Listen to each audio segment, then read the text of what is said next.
So I got my license in 2018. Put what year you got your license in the chat. Let's see how old everyone is, right? So 2018 is 25. So I'm 7 years old. This is going to be my 7th full year in insurance. So super excited about that. So let me know what year you got in insurance, and let me know how many years you've been in insurance. So I got my license in 2018. I was looking for a business opportunity. I was looking for a way to build a business and scale a business. I was looking for a business. I was looking at different franchise opportunities. I wanted a business I can scale that would give me freedom to live wherever I want to live. So I'm looking for a franchise opportunity. I call my good friend Joey, and I'm like, Joey, man, you always own businesses. Your family owns a lot of businesses. Do you have any suggestions? I want a business that's going to give me freedom. Let me do what I want, where I want, with whoever I want. And Joey, who wasn't in insurance himself, heard insurance was actually a real good business to be in, and pointed me to somebody else in insurance. And I don't know about you, but I've always heard insurance was a good business to be in. The only thing is I thought I needed a 4-year degree. So think about this, guys. And this is super important. So who here is looking to hire insurance agents? So this is my first tip I'm going to give you in my journey. Remember, I was looking for a different business opportunity. I knew about insurance. I didn't think I was qualified. I didn't have a 4-year degree, and I thought you needed a 4-year degree to sell insurance, right? I needed a 20-hour insurance course. Living in Louisiana, I ended up moving to Florida, so I ended up needing a 40-hour insurance course. So if one of you here in the chat came up to me before I had my insurance license and like, David, did you know you could make $100,000 a year selling insurance and you only need a 40-hour insurance course to do that? I can show you how, right? That's the first part. And then me, I'm not going to just join anyone, right? You shouldn't just join anyone just because someone says, hey, I got a job for you, or I'm going to show you how to be rich, or I know how to make money in insurance. I'm going to be like, all right, cool. If you know how to make money in insurance, show me that you're making money, right? Like, give me some kind of proof that you're making money. So if you're in this chat and you, 1, got your insurance license, 2, have a track record of success, and you met me in 2017, I might be on your team. Think about that for a second. What would your life look like if you had me and my hundreds of agents on your team? What would your life look like? So this is the lesson on that. 1, if you're not having success yet, do anything you can, fight like heck to have success, because nobody is going to join you that's good if you don't have a proven track record of success. That's the truth, right? No one's going to join you that's good if you don't have a proven track record of success. I knew that. So when I started, I fought like heck to have success as fast as possible so I could attract good people to come work with me. I knew the faster I have success, the easier I'll be to attract new people, right? So that's 1. 1 is fight like heck to have a track record of success. So when you come up with the version of David Price, who doesn't even know he's qualified for insurance, you can show him, 1, he's qualified, and 2, you can show him how to make money. The second one is make sure that letting people know what you do and how easy it is to do it. Think about this. It's like a new career for the cost of an insurance license. I say what, $300-$400, a whole new career, right? Who doesn't want to work from home? Who doesn't want to have unlimited income potential? Who doesn't want to have to not ask their boss for the day off, right? So there's a lot of absolutely amazing things. So that's the first lesson, because everybody knows another person that would be a successful insurance agent. Everyone knows the person. The person, 1, doesn't believe that you're successful, so they're never going to follow you or talk to you about it, or they just don't believe it, right? So you got to fix that problem. And 2, they don't realize that all we're doing is literally helping clients fill out applications and being paid great for it. I'm looking for a business opportunity. Like I said, I got referred to insurance. I got my insurance license. Now what? What is my job now? Once you have your insurance license, what's the first thing, your first goal that you should have? Put it in the chat. What should be your first goal if you just got your insurance license? Or maybe you had it for a while, but you're just not having the success that you need to have.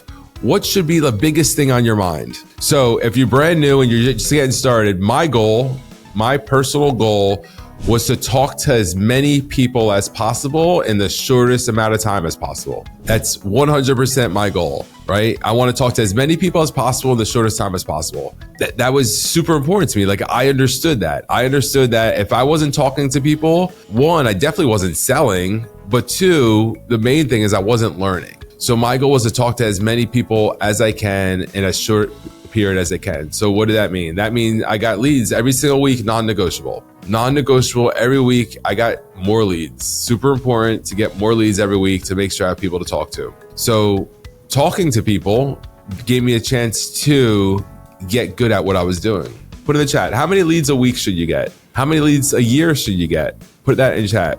Now, after nearly 7 years of experience, I learned that it's really simple to figure out how much money you want to make. So if you know that, and I learned this early on, right? When I was coaching and mentoring agents, I was giving agents 10 leads a week. And with 10 leads a week, I would watch and see that they were making a profit. So I'm like, oh, if this agents are making a profit with 10 leads a week, what would happen if we did 20 and we doubled it? Well, I found that the agents were making twice as much money. So I'm like, all right, so if 20 is twice as much, what about 30? And I kept going on and on from there, right? So another goal as a brand new agent or an agent not making the kind of money they want, right? Because I feel like in this business, there's a couple stages. There's the just getting started learning phase. Then there's like the phase where you're just like full blast, trying to learn as fast as you can, trying to make as much as you can, sacrificing a lot of different things. And you're in the, like this blast off mode, right? And when you're in this blast off mode, like you literally want to figure out how to work as many leads as you can, again, in the shortest amount of time as you can. And then you get to a point where you're a few years in, you're making a few $100,000 a year, and you kind of level that off. And that's when you really start turning up the building and recruiting. That's what you should be doing, like building and recruiting, like duplicating yourself.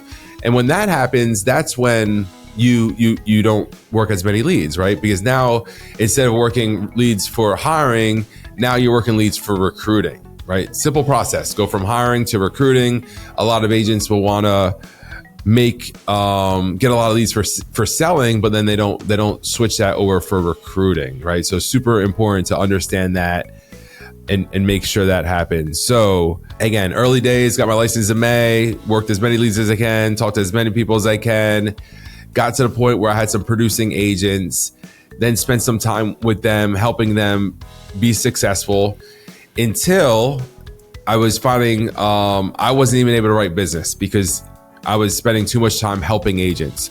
So it wasn't a planned thing, it was a natural thing, you know? And that's the point where you step out of your comfort zone and you start working on building your business, you know? And when I say building my business, I see people say they're building their business, but they're not doing anything to build their business, right? So what's typically happening at that point is they're really like more of a maintaining game. They're maintaining everything that's around. They're just kind of like going through these motions. There's no growth. Remember, the only way you're going to grow in this business is if you grow the number of leads that are being worked.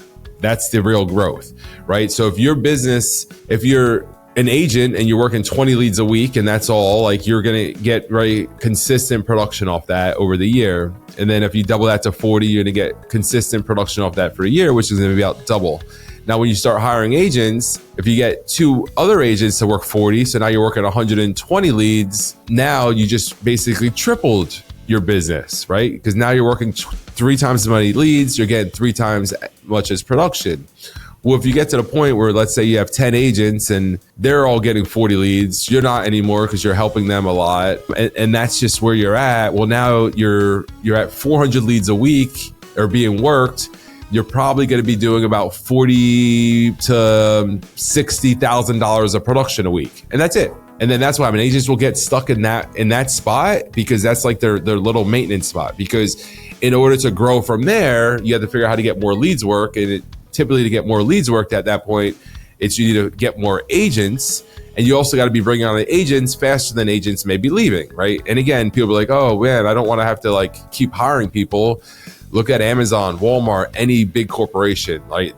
They're hiring people as fast as they're losing them just to stay the same. So we hit on some stuff here. Let's do some Q&A for you guys. How do you feel about low cost leads? I love that question, Paul.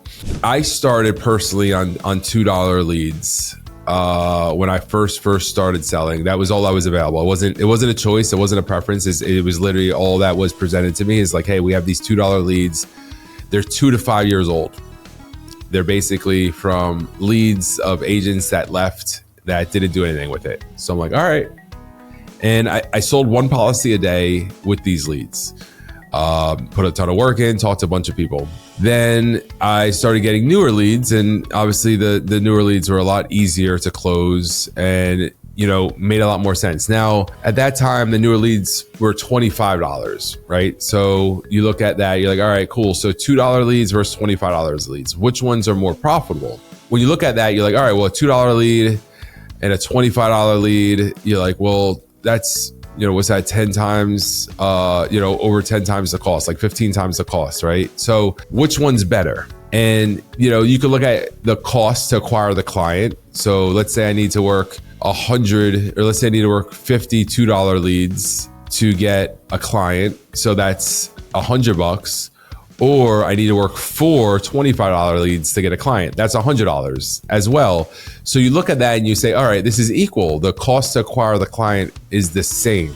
Now, what's different there? Throw it in the chat. You get a glowed star if you understand. Throw it in the chat. Throw it in the chat. So I'll tell you real fast. So time, you have to factor in the time factor. So for instance, if I got to work 50 leads to make a sale and it takes me all day from 9 to 9, or I could make a sale out of 4 $25 leads, but I could do 3 of those in the day. Which one's better, right? So for me personally, I don't like low cost leads. So for my IMO, we started with a lower cost lead and the agents didn't like it. So we increased the intent of the lead, which increased the cost of the lead, and the agents love it now, right? Because at the end of the day, the most important commodity that you have is your time, and you want to spend your time talking to people, right? And you might want to pay a little bit more for that. So you got to look at the time factor. A lot of times people get so caught up in the cost of the lead when, like, you gotta remember, you could always print more money or you could always make more money. So like, that's not really the commodity. The commodity is the time. So for me, I personally don't like low cost leads. I have tried and used low cost leads plenty of times throughout the years, and I won't even give them to an agent for free anymore. Because to me, I'm wasting that agent's time and I'm messing that agent's mindset up. Because if I'm going to give you a bunch of low cost leads that you're going to grind and just get all these nasty rejection and or just people just angry at you, versus I'm trying to get you an easy, fast sale. So I'm going to go with a better lead for that. So that's how I like to do it. So is training available 24/7 all time zones? Probably not 24/7. I mean, if you're referring to, the trainers on my team, they're probably sleeping at 3 a.m. But we do have a lot of resources available throughout the day for sure. And people you can plug into that will help you. And if you want to rephrase that question so I better understand, I'll be happy to answer it again. Would you recommend buying leads or marketing? That's a good question, Letitia. I look at everything as it's a separate business. So you can market, obviously, but again, there's a time factor to that. So I'm willing to bet that the marketer that we use will create a lead for a lower cost than the agents that we have that use them. So for example, we sell that lead for $27 if you buy 10 leads. I'm willing to bet that if you try to make that same exact lead yourself, it would probably cost $30-something, right? Because marketing's a skill. So the marketer that we use has spent millions and millions of dollars of ad spend. Matter of fact, I'm really close to personally spending $1 million in ad spend myself now. But the marketer that we use has spent, millions and millions of dollars in ad spend. So they just have a lot of experience. So they're able to create the lead at a lower cost than you would ever be able to create it, because they know what they're doing. And then we're able to sell it probably at the same or lower cost that would cost you to duplicate that lead. So for me, my success has always been plug into a working lead system. That's why when I started my own IMO, I knew it was important to build a lead system that people can trust and people can plug into. And, I've seen people that market or make their own leads, and they'll show, the lead cost, and it'll be a lower cost lead. But then when you track the data, it's actually costing more money to acquire the client. And then it's also costing more time to acquire the client. So I'm willing to take the lead challenge with any other lead person out there. And I'm willing to bet that our leads are superior, and at the price, you're going to get a high quality lead that's going to convert. So if you want to market, I would say don't sell insurance and be a marketer, right? For me, you don't want to start two businesses at once. So yeah, I think when I started, it was real important. Plug into a lead program, just focus on learning to sell. Once I learned how to sell, then focus on, hiring, recruiting, and training agents, and let them plug into a working lead program. Because remember, it's not about what works, it's about what duplicates. So that's been my experience on leads. So, all right, Paul, how many states do you think a new agent should have? Another great question, Paul. So it really depends on your strategy and what you're doing. So the first thing is, if you're working in that state, what you don't have to worry about is running out of clients, right? You can obviously get plenty of clients in that state. Where it becomes an issue is if you're plugging into a lead program, right? So, or you're creating leads or something. You're going to have more opportunities for a lower cost lead if you're marketing to more than one state. If you're doing direct mail, or you're working in the field, or you're not doing leads at all, then obviously one state's plenty. So it just really comes down to what your business model is, what you're plugging into, who your mentor is, and stuff like that, as opposed to how many states, right? I mean, I have agents that made tons of money licensed in one state. It's not like you're running out of people in that state. So you never think about that. So I think it's more about, for us, if an agent has one rural state and we're trying to create leads for that agent just in that state, then it might cause issue, right? So we might want them to add some more states to keep the lead costs down. How do you identify if an agent is worth investing into versus someone who won't execute? It's a good question, Valerie, right? So Valerie wants to know, how do you decide whether to invest in an agent or not? So I think this is a big one as you're growing your business. And really, the first part comes down to expectations. Let the agent know, hey, listen, what do you expect from me as a leader? And of course, they're going to want you to be there. They're going to want training. They want mentorship. They want you to answer the phone. They want you to do all these things. And all right, cool. I could do all of them. I could do every single one of those things. But what can I expect to you as a good mentee?